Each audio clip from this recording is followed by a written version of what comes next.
नमस्कार, स्वागत है आपका मेरे चैनल हिंदी की पाठशाला में। इस चैनल के माध्यम से आप हिंदी विषयों से संबंधित विभिन्न तरह के एग्जाम की प्रिपरेशन कर सकते हैं। एलटी, पीजीटी, नेट और सेट में जो मोस्टली कॉमन क्वेश्चन रहते हैं उनको हम इन वीडियोस के माध्यम से आपके साथ साझा करते हैं। आज की वीडियो बहुत ही इन्फॉर्मेटिव होने वाली है, अंत तक आप इसे ज़रूर देखिएगा। आप चाहें तो इसे राइट डाउन कर सकते हैं या आप इस वीडियो को सेव करके भी रख सकते हैं। तो चलिए आज की वीडियो की शुरुआत करते हैं। आज का पहला क्वेश्चन है, चीड़ पर चांदनी के रचनाकार हैं।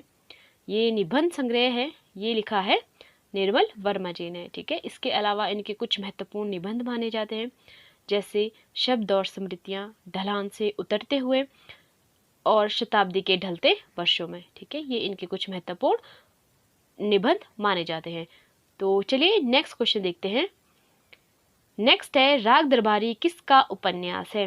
राग दरबारी उपन्यास लिखा है श्रीलाल शुक्ल जी ने। ठीक है, ये महत्वपूर्ण है, इसके ऊपर इनको साहित्य अकादमी पुरस्कार भी मिल चुका है और इनको संयुक्त रूप से अमरकांत और श्रीलाल शुक्ल जी को 2011 में ज्ञानपीठ पुरस्कार भी मिल चुका है। ठीक है, और अमरकांत के बारे में हमने कल भी, इनका जो उपन्यास था इन्हीं हथियारों से, ठीक है, ये मोस्ट है। तो इनके उपन्यास की जो महत्वपूर्ण विशेषताएं हैं वह है राजनीतिक, व्यंग्य और आंचलिकता। ठीक है, इन तीनों से इनके जो उपन्यास है वह पूर्ण है। ठीक है, तो चलिए नेक्स्ट क्वेश्चन देखते हैं।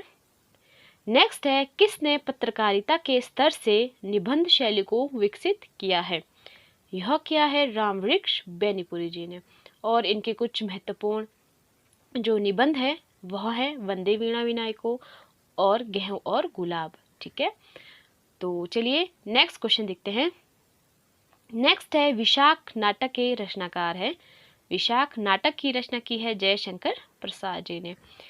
इसके अलावा इनके कुछ महत्वपूर्ण नाटक हैं, जैसे चंद्रगुप्त, एक घूंट, ध्रुव स्वामिनी, करुणा परिणय। ठीक है, और जन्मे का नागयज्ञ, ये इनके कुछ महत्वपूर्ण नाटक हैं। और जो विशाख है, इसका जो विषय है वह कल्हड़ की राजतरंगिणी पर आधारित है। ठीक है, तो चलिए नेक्स्ट क्वेश्चन देखते हैं। नेक्स्ट है, 1943 में छायावादोत्तर हिंदी काव्य के तार सप्तक में कैसी कविताओं का जन्म हुआ? ठीक है, ये हुआ है प्रयोगवादी कविताओं का। ठीक है, और जो प्रयोगवादी कवि है वो माने जाते हैं अज्ञेय, केदारनाथ सिंह, सर्वेश्वर दयाल सक्सेना, ठीक है, धर्मवीर भारती, भगवती चरण वर्मा, ये महत्वपूर्ण है। ठीक है, इनके बारे में पूछा ही जाता है, इनकी रचनाएं पूछ सकते हैं या फिर कौन कौन से ये कवि हैं जो इसमें संकलित है। तो अज्ञेय जी ने तार सप्तक की रचना की है। ठीक है, 1943 में। तो चलिए नेक्स्ट क्वेश्चन देखते हैं। नेक्स्ट है, टोपी शुक्ला उपन्यास के रचनाकार है। ये रचना की है राही मासूम राजा जी ने। ठीक है, इसके अलावा इनके कुछ महत्वपूर्ण उपन्यास हैं, जैसे आधा गांव, कटरा बी आरजू, सीन 75। ठीक है, ये इनके कुछ महत्वपूर्ण उपन्यास है। एक और है दिल एक सादा कागज। ठीक है, ये इनके उपन्यास है। तो चलिए नेक्स्ट क्वेश्चन देखते हैं। नेक्स्ट है, रामानुजाचार्य के गुरु थे, ये थे कांचीपुर। ठीक है, जो रामानुजाचार्य हैं ये वैष्णव थे और इन्होंने विशिष्ट द्वैतवाद, ठीक है, इनका जो दार्शनिक मत है, इन्होंने ये इसके प्रवर्तक माने जाते हैं। और इसमें इन्होंने कहा है कि जो ब्रह्मा है उनका अंश ही सारे जगत के प्राणी हैं। ठीक है, और इनके जो शिष्य थे वो थे रामानंद, और रामानंद के शिष्य थे कबीर जी। ठीक है, नेक्स्ट क्वेश्चन है, ऋतु संहार के रचनाकार हैं। यह रचना की है श्रीधर पाठक जी ने। श्रीधर पाठक जी द्विवेदी युग के महत्वपूर्ण कवि माने जाते हैं। ठीक है, ये पहले खड़ी बोली के स्वच्छंदवादी कवि माने जाते हैं। ठीक है, इनकी जो महत्वपूर्ण रचनाएं हैं, जैसे कश्मीर सुषमा, इनकी रचना 1904 में इसकी रचना हुई है। ठीक है, इसके अलावा इनकी कुछ महत्वपूर्ण रचनाएं हैं जिसका इन्होंने अनुवाद किया है गोल्डस्मिथ की रचनाओं का। ठीक है, जैसे श्रांत पथिक, उजड़ा ग्राम और एकांतवासी योगी। और जो ये रचना है ऋतुसंहार ये है कालिदास की रचना, ठीक है। इन्होंने संस्कृत में लिखी है और इसका भी इन्होंने अनुवाद किया है। तो चलिए नेक्स्ट क्वेश्चन देखते हैं। नेक्स्ट है, आचार्य रामचंद्र के अनुसार भक्ति काल का समय माना जाता है, यह माना गया है 1375 से लेकर 1700 ईस्वी तक, ठीक है। और इनका महत्वपूर्ण कथन भी है कि इस्लामियों की आक्रमणों की जो देन है वह भक्ति काल का उदय है। और एक कथन और है जो ग्रियर्सन ने कहा है, ईसाइतों की जो देन है वह भक्ति काल का उदय है, ठीक है। ये महत्वपूर्ण कथन है। तो चलिए नेक्स्ट क्वेश्चन देखते हैं। नेक्स्ट है, दक्षिण भारतीय संत आंडाल के गुरु थे, ये थे नमन आलवार और इनकी संख्या 12 मानी जाती है, ठीक है। ये दक्षिण भारत के केरल प्रांत के रहने वाले थे। तो जो इनकी भक्ति जो थी वो कृष्ण और राम के दोनों में ही समृद्ध थी, ठीक है। इनकी ही इन्होंने भक्ति की है। तो चलिए नेक्स्ट क्वेश्चन देखते हैं। नेक्स्ट है, रहस्यवादी कवियों में कबीर को किसने सर्वोच्च स्थान दिया है? यह दिया है श्याम सुंदर दास जी ने।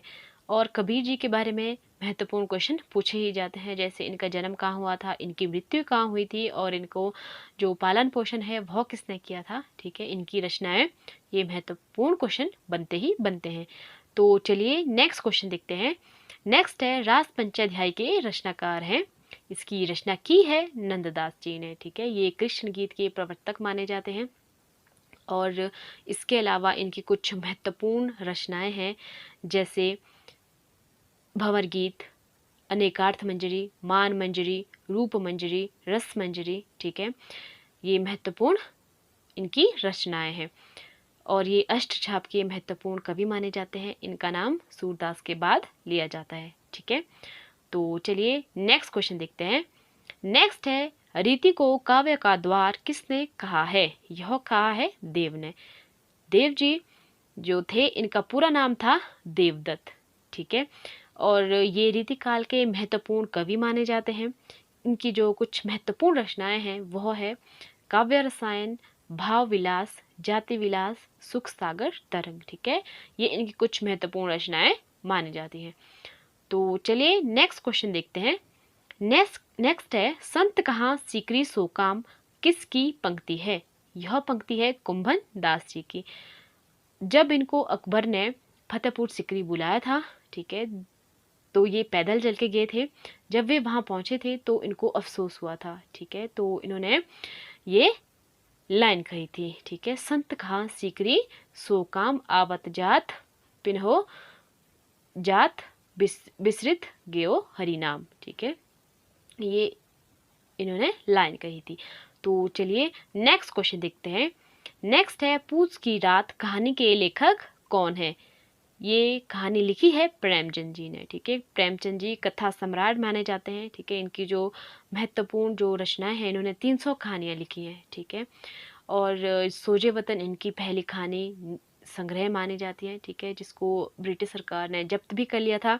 इसके अलावा इनकी कुछ महत्वपूर्ण जो कहानियां हैं, जैसे नशा, नमक का दरोगा, दो सखियां, ठीक है, मुक्ति धन, मुक्ति मार्ग, ठीक है, ये इनकी कुछ महत्वपूर्ण कहानियां हैं, ठीक है।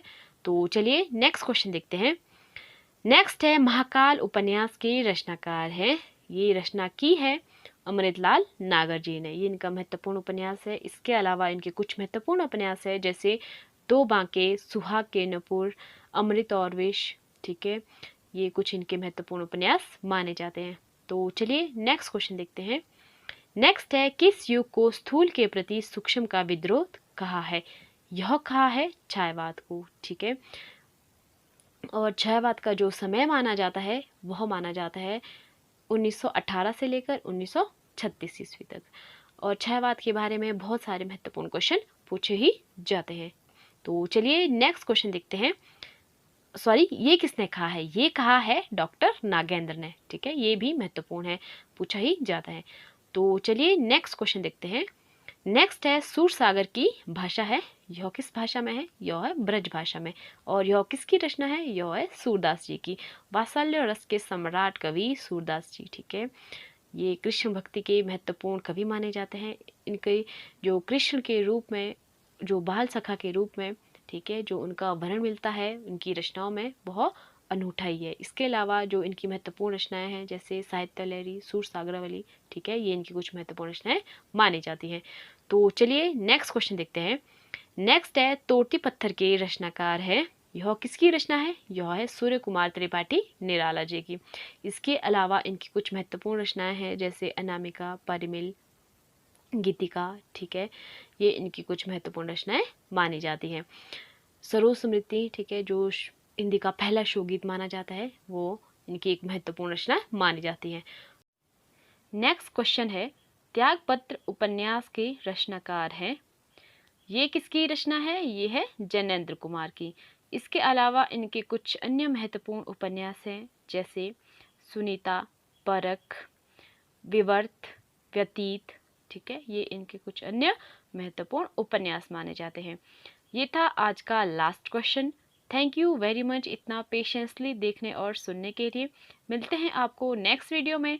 तब तक के लिए आप मेरे चैनल को लाइक कीजिए, सब्सक्राइब कीजिए और अपने दोस्तों के साथ शेयर कीजिए। ज्ञान को आप अपने तक ही सीमित ना रखें, अपने ज्ञान के साथ साथ आप दूसरों के ज्ञान को भी बढ़ावा दीजिए। धन्यवाद।